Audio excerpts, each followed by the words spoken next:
Hello students, welcome to my channel. Today we are going to study functions in C++. ठीक है, तो basically आज हम functions देखेंगे क्या होते हैं, right? So function is a named unit of group of program statements. This unit can be invoked from other parts of program as and when required. तो function क्या है? एक named unit है, ठीक है, मतलब कि कुछ ग्रुप ऑफ स्टेटमेंट्स को अंडर अ नेम हम लिख देते हैं और फिर उस ब्लॉक को हम दूसरे पार्ट्स ऑफ प्रोग्राम में कॉल आउट करते हैं, राइट। तो फंक्शन क्या है? एक बेसिक ब्लॉक है कोड का जिसको हम बार बार कहीं भी यूज कर सकते हैं just by calling its name, ठीक है। तो for now just understand it as a block of code जिसको हम कहीं भी यूज कर सकते हैं, right. So now comes the function definition कि हम किस तरह से इसको डिफाइन करते हैं। Function must be declared and defined before it is used in the program. Program में यूज करने से पहले you should declare and define it, okay. तो इसकी जनरल फॉर्म क्या होती है? Basically type is like integer, float, जो भी आपका रिटर्न टाइप है, ओके। देन फंक्शन का कुछ भी आप नेम दे सकते हैं, then just passed on the parameter list. It can be multiple, जरूरी नहीं है सिंगल पैरामीटर हो, मल्टीपल पैरामीटर्स हो सकते हैं। Then just write your body of function, ठीक है। रिपीटेडली जिस भी ब्लॉक ऑफ कोड को आपको बार बार कॉल करना है वो यहाँ पे आप डिफाइन कर सकते हैं with in the body of function, ठीक है। तो तीन चीज मैंडेटरी है, it's type, it's name and it's parameter list. ये बेसिक डेफिनेशन होती है आपकी फंक्शन की। तो लेट्स सी एग्जांपल, लाइक यहाँ पे हमने एब्सोल्यूट वैल्यू कैलकुलेट करनी है फंक्शन की। तो हमने क्या किया, एक इसका टाइप ले लिया that is int absolute value and parameter में हमने एक सिंगल पैरामीटर पास कर दिया। तो हमने रिटर्न क्या करना है? अगर a लेस देन 0 है तो उसको पॉजिटिव बना दो, मतलब उसमें माइनस और मल्टीप्लाई कर दो, otherwise just return a as it is, ठीक है। तो ये हमारा एब्सोल्यूट वैल्यू रिटर्न करेगा। और ये हमारा एक गेट फंक्शन है नॉर्मली। इसमें हमने क्या किया,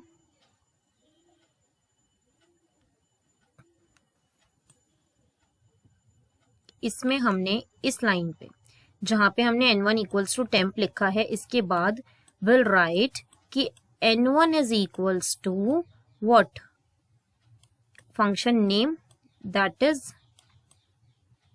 एब्सोल्यूट। फंक्शन नेम में आपने n1 को पास कर दिया, राइट। फंक्शन के अंदर आपने n1 को आपने पास कर दिया, जो ऊपर वाला फंक्शन है। n1 में टेम्प डाला, उसके बाद उस वैल्यू में आपने फंक्शन को कॉल करके एब्सोल्यूट वैल्यू उसमें डलवा दी, ठीक है। जब आप इसको कॉल करेंगे, अगर n1 की वैल्यू नेगेटिव रही होगी तो वो उसको पॉजिटिव करके n1 में डाल देगा, और एल्स क्या पॉजिटिव है तो वो पॉजिटिव ही रखेगा उसको, ठीक है। तो let's see an example over here. मैं यहाँ पे एक फंक्शन सम का बना लेती हूँ, ठीक है, इंट सम, और इसके अंदर मेरे पास पैरामीटर्स आएंगे दो, a एंड b, राइट। यहाँ पे मैं रिटर्न करा दूंगी the sum of these two variables this, right. अब मुझे क्या करना होगा, यहाँ पर I will declare a variable a b, okay. Maybe आप डिफरेंट नाम भी ले सकते हो यहाँ पे। और अब आप यूजर को कहेंगे एंटर इनपुट, ओके। तो यहाँ पे अगर आप जस्ट अ मिनट, यहाँ पे आपको इनपुट लेना है, ठीक है। तो you will just write down cin a and cin b, आप दोनों को एज अ इनपुट ले लेंगे, ठीक है। Then what you will print is cout output, output endl वो नेक्स्ट लाइन पे आउटपुट देगा ना, तो यहाँ पे आप फंक्शन को कॉल करेंगे, दैट इज सम, और आपने पैरामीटर्स भेज दिए a कॉमा b, क्योंकि वो 2 पैरामीटर्स एक्सेप्ट करेगा। ठीक है, तो देखो आपने कोड रन किया, सबसे पहले एंटर इनपुट, वो कह रहा है कि आप अपने इनपुट्स दे दो, 1 एंटर 2, तो मैंने दोनों इनपुट्स अपने दे दिए। फिर मैंने जो आउटपुट प्रिंट कराया है उसमें मैंने क्या किया है, एक फंक्शन को कॉल किया है जो कि सम नाम का फंक्शन है, और ये सम ये सर्च करेगा कहाँ पे है, यहाँ पे डिक्लेयर्ड है। ठीक है, मैंने इसमें 2 वैल्यूज भेजी हैं a and b। a value आपके इस वाले पैरामीटर में चली जाएगी फर्स्ट में, b वैल्यू आपके सेकेंड पैरामीटर में चली जाएगी, राइट। एंड देन इन दोनों वैल्यूज का सम ये रिटर्न कर देगा, और जो रिटर्न वैल्यू होगी वो यहाँ पे डिस्प्ले हो जाएगी। दैट मीन्स यहाँ पे आपकी 3 वैल्यू डिस्प्ले हुई है, राइट। तो ये ब्लॉक ऑफ कोड आप अपने प्रोग्राम में कहीं भी कॉल कर सकते हैं विद द नेम सम, और आपको इसमें 2 पैरामीटर्स सेंड करने होंगे, राइट। तो ये बेसिक ब्लॉक ऑफ कोड है जो रेपिटेडली कॉल हो सकता है, and this is known as the function. ठीक है, ये आपका सम फंक्शन है, right. Now moving on to the function prototype.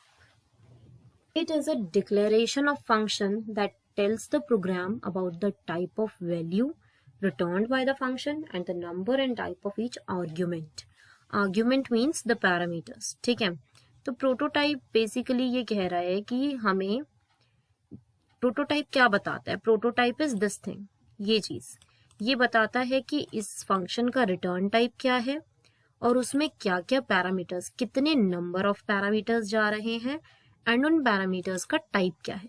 अगर आप सिर्फ इतना देखो, प्रोटोटाइप देखो इसका, तो आपको पता लग जाता है ना कि इसका रिटर्न टाइप क्या है, फंक्शन का नाम क्या है, इसमें कितने नंबर ऑफ पैरामीटर्स जा रहे हैं और हर पैरामीटर का क्या टाइप है। ये बेसिक चीजें आपको उसके प्रोटोटाइप से पता लग जाती है, right. Now empty parenthesis in a function declaration means that function is without parameters. ठीक है, अगर मान लो मैं इस वाले फंक्शन में इस पैरामीटर लिस्ट को एम्प्टी कर दूं, इसका मतलब ये है हम इस फंक्शन को जस्ट कॉल आउट कर रहे हैं, लेकिन ये कुछ भी पैरामीटर्स नहीं ले रहा। ठीक है, ब्लैंक फंक्शन है, parameter list is empty, right. अब बात आती है डिफॉल्ट आर्ग्यूमेंट्स की। डिफॉल्ट आर्ग्यूमेंट जो है हमारा थोड़ा सा इंपॉर्टेंट हो जाता है इन केस उसकी वैल्यू यूजर ने नहीं दी किसी पर्टिकुलर वेरिएबल की। C++ allows us to assign default values to function parameters. Like आपका ये जो फंक्शन था यहाँ पे, इसमें आपने क्या किया था, इंट a, राइट, और यहाँ पे इंटीजर b, ये 2 वेरिएबल्स थे। अगर मैं यहीं पे वैल्यू 5 असाइन कर दूं, इसका मतलब ये है मैंने b को एक डिफॉल्ट वैल्यू दे दी। ठीक है, जैसे आपका ये एक फंक्शन इंटरेस्ट है, इसमें 3 वेरिएबल्स है, फ्लोट, इंट और ये, इसमें मैंने इस वेरिएबल को एक डिफॉल्ट वैल्यू दे दी 0.10। तो अगर मैं इस फंक्शन को इस तरीके से कॉल करती हूँ, 5400 और 2 पास करती हूँ पैरामीटर लिस्ट में, तो क्या होगा, 5400 की जो वैल्यू होगी वो तो p को असाइन हो जाएगी, जो 2 वैल्यू होगी वो t को असाइन हो जाएगी, राइट। और थर्ड पैरामीटर तो मैंने पास ही नहीं किया, तो वो क्या करेगा, वहां पे वो डिफॉल्ट वैल्यू से रिप्लेस कर देगा थर्ड पैरामीटर को, अगर हमने पैरामीटर्स नहीं पास किए। ठीक है, तो ये आपको दिखाया गया है कि p, r और t की वैल्यू क्या क्या हो जाएंगी इन केस आप वैल्यूज डिफाइन नहीं करते हो। ओके, तो जैसे यहाँ पे है, मैंने a और b को इनपुट कराया है, जैसे मैं इस कोड को रन करती हूँ, ठीक है, और I'll just give the input as 4, ठीक है,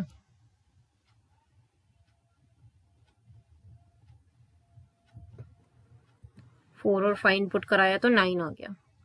ठीक है, और इन केस मैं यहाँ पे b ना पास करके c पास करती हूँ, मतलब देखो अगर आप b को यहाँ पे इनपुट ही मत लो और यहाँ पे b वैल्यू पास हो रही है,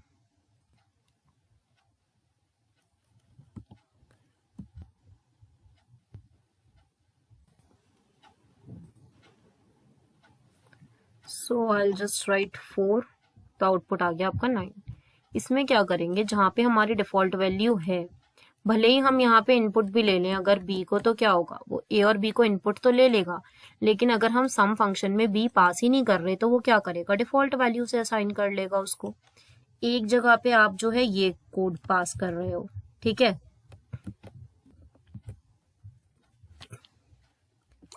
and in the next line you will be passing a comma b, ठीक है।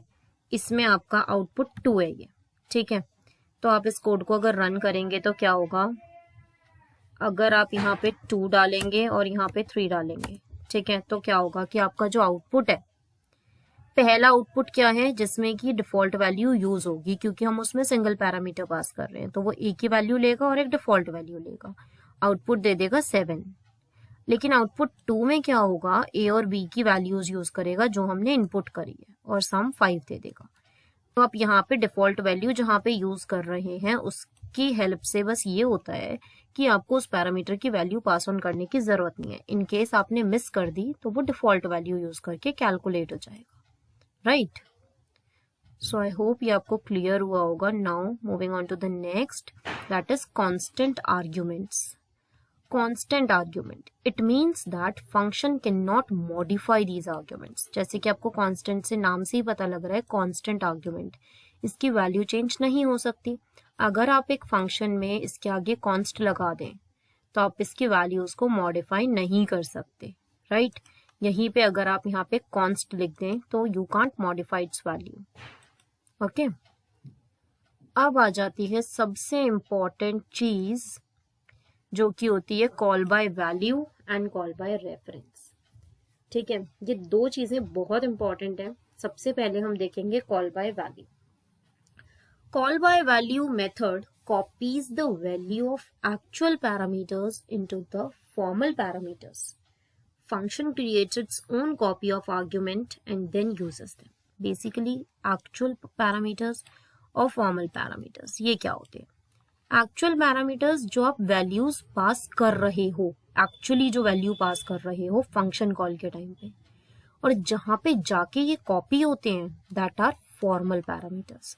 जैसे आपने यहां से ये पैरामीटर पास करे हैं तो these are the actual parameters, और जहां पे जाके कॉपी होंगे ये in these line number 13 that is the formal parameters, right. तो इसमें क्या होता है, जैसे हम एक फंक्शन को कॉल करते हैं तो कॉल बाय वैल्यू में हम देखते हैं कि जैसे यहाँ पे आप देख रहे हैं कि ये एक मेन फंक्शन है, ठीक है। This is the main function and this is the cube function, this is, हाँ राइट। तो क्यूब में आप ए को 3 टाइम्स मल्टीप्लाई करके रिटर्न कर रहे हैं, ठीक है। तो आपने क्या किया, what you have done is this is the basic declaration of the prototype, ठीक है। ये प्रोटोटाइप की डिक्लेरेशन है। तो आपका नेक्स्ट आपने साइड को 7 वैल्यू दी, तो क्यूब के अंदर साइड 7 गई, यहाँ पे 7 कैलकुलेट 7 इंटू 7 इंटू 7 आपका कैलकुलेट होके क्यूब आ जाएगा, ठीक है। तो बेसिकली क्या होता है कि आपके जो फॉर्मल पैरामीटर्स हैं that is this one, side की वैल्यू 7, ये formal parameter, sorry actual parameters हैं। ये जो 7 ये साइड है ना, ये एक्चुअल पैरामीटर है। तो ये जो एक्चुअल पैरामीटर हैं ये कहाँ पे जाएंगे जब फंक्शन कॉल होगा, यहाँ पे, और इस फॉर्मल पैरामीटर में कॉपी हो जाएंगे, ठीक है। तो यहाँ पे क्या होता है, ये एक्चुअल पैरामीटर पे कोई इफेक्ट नहीं जाता।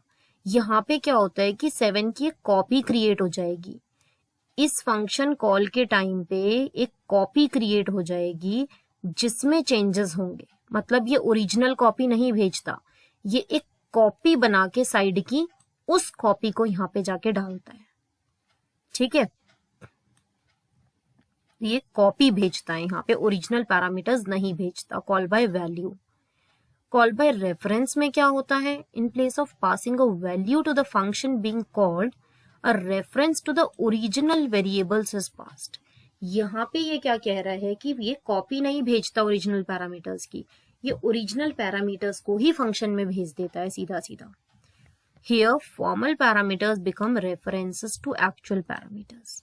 मतलब फॉर्मल एक्चुअल यहाँ पे एक ही हो जाते हैं, मतलब उसका मीनिंग सेम हो जाता है क्योंकि ओरिजिनल कॉपी भेज देता है ये। It is useful where the values of original variables are to be changed using a function. तो ये वहीं पे यूजफुल होगा जहाँ पे हमें ओरिजिनल कॉपी में ही इफेक्ट्स डाल, ठीक है। अगर हमें ओरिजिनल कॉपी चेंज करनी है तो हम कॉल बाय रेफरेंस यूज कर सकते हैं। इसका हम बेसिक कोड आगे देखेंगे। इससे पहले कि हम कोडिंग पार्ट पे जाएं, just see what is recursion. Recursion भी एक इम्पॉर्टेंट चीज होती है C++ के अंदर। रिकर्जन में क्या होता है, a function can call itself,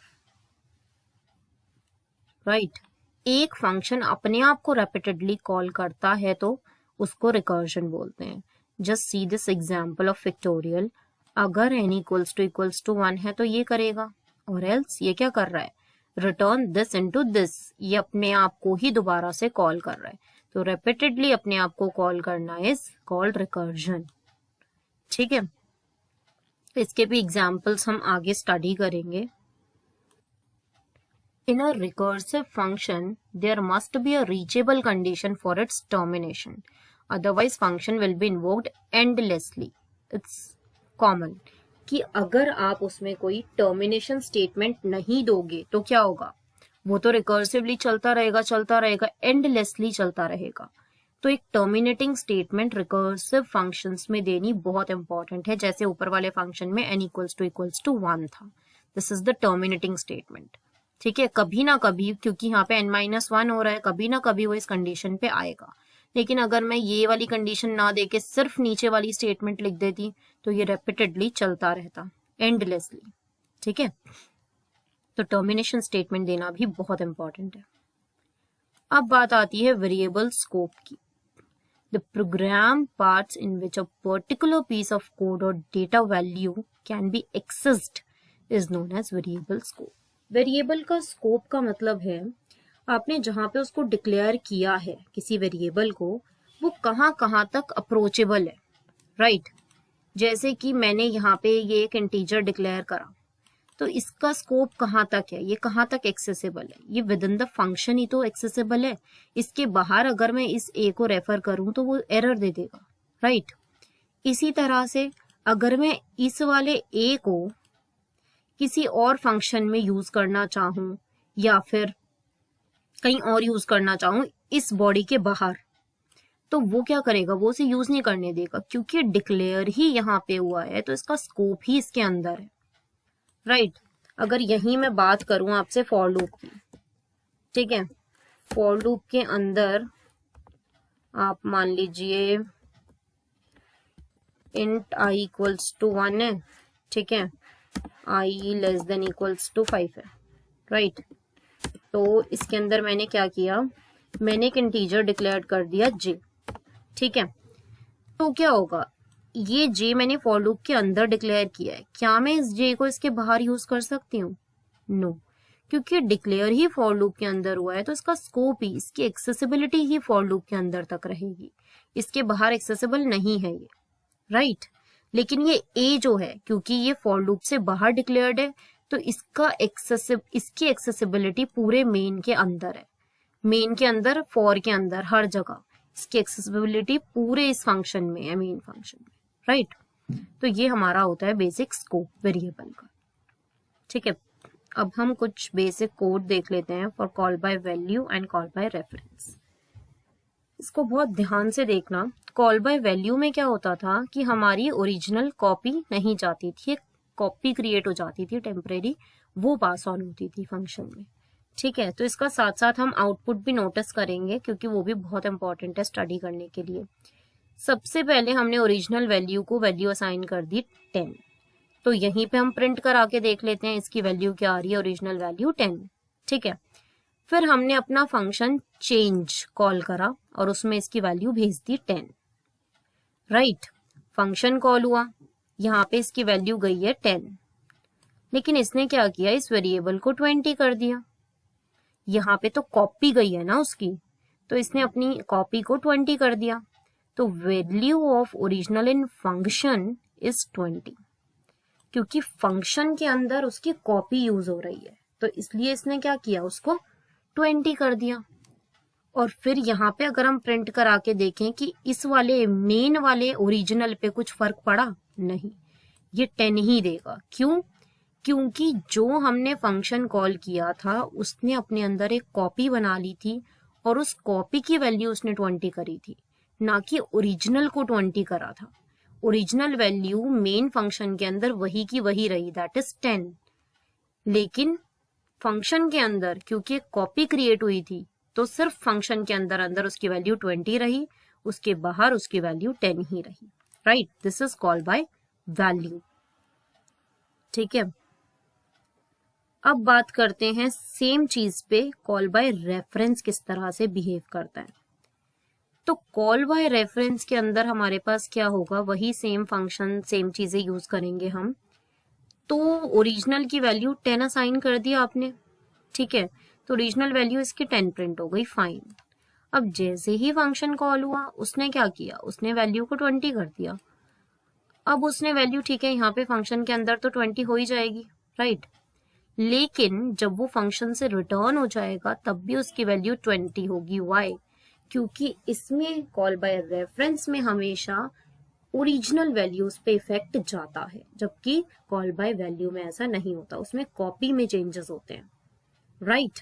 इसमें ओरिजिनल पे इफेक्ट होता है और इसकी कॉलिंग में भी डिफरेंस होता है, ये एम्फेसेंट ए जाता है, मतलब बाय रेफरेंस जा रहा है ये, ठीक है। जबकि आप यही चीज इसमें देखेंगे, कॉल बाय वैल्यू में तो नॉर्मल इंटीजर ओरिजिनल गया है, राइट, लेकिन इसमें हम इसको बाय रेफरेंस भेजते हैं, ये एम्फेसेंट साइन लगा के, राइट। तो आई होप आपको at least call by value and call by reference में properly with diagram, with program, with complete theoretical aspects clear हो गए होंगे, राइट। अब एक बेसिक एग्जाम्पल भी देख लेते हैं फंक्शन का, लाइक दिस, ठीक है। तो ये आपका फंक्शन प्रोटोटाइप है लार्ज फंक्शन के लिए, जिसमें आप एक फ्लोट टाइप का एरे पास कर रहे हैं एंड उसका साइज पास कर रहे हैं, ठीक है। ये आपका फंक्शन यहाँ पे डिफाइंड है। मैक्सिमम वैल्यू आपने एरे ऑफ 0 की ले ली है, मतलब ये बेसिक आपका जो फंक्शन है ना, ये मैक्सिमम वैल्यू फाइंड आउट करने के लिए यूज हो रहा है, ठीक है। ये फंक्शन यूज हो रहा है आपका मैक्सिमम वैल्यू फाइंड आउट करने के लिए। तो आप क्या करेंगे, यहाँ पे आपने पूरा एरे एंटर करवा लिया, ठीक है, अपने एरे की कंप्लीट वैल्यूज एंटर करवा ली, और अब आपको क्या करना है, सबसे बड़ा नंबर ढूंढना है इस एरे में, कौन सा बड़ा नंबर है। तो आप क्या करोगे, आपने पूरा का पूरा एरे भेज दिया प्लस उसका क्या भेजा, साइज भी भेज दिया, राइट, कि उसमें कितने एलिमेंट्स हैं और उस कंप्लीट एरे को भेज दिया। तो वो एरे यहाँ पे एक्सेप्ट हो जाएगा और वो लार्जेस्ट नंबर ढूंढने लगेगा और फिर वो लार्जेस्ट नंबर यहाँ पे रिटर्न करके ये बिगेस्ट वैल्यू में प्रिंट कर देगा, ठीक है। So for now just focus on the syntax, बाकी लॉजिक्स पे एंड कंप्लीट फ्लो कैसे आपको कोड लिखना है उस पे हम आगे काम करेंगे, ओके। सो हम कंप्लीट सेशन रखेंगे, इसके बाद एक स्ट्रक्चर्स का सेशन होगा, उसके बाद हम अपने प्रैक्टिकल सेशंस रखते हैं, ठीक है। एंड आफ्टर दैट कुछ क्वेश्चंस के सेशंस होंगे, राइट। सो आई होप आपको ये सब क्लियर हुआ होगा। So do like and subscribe my channel for further updates. Thank you.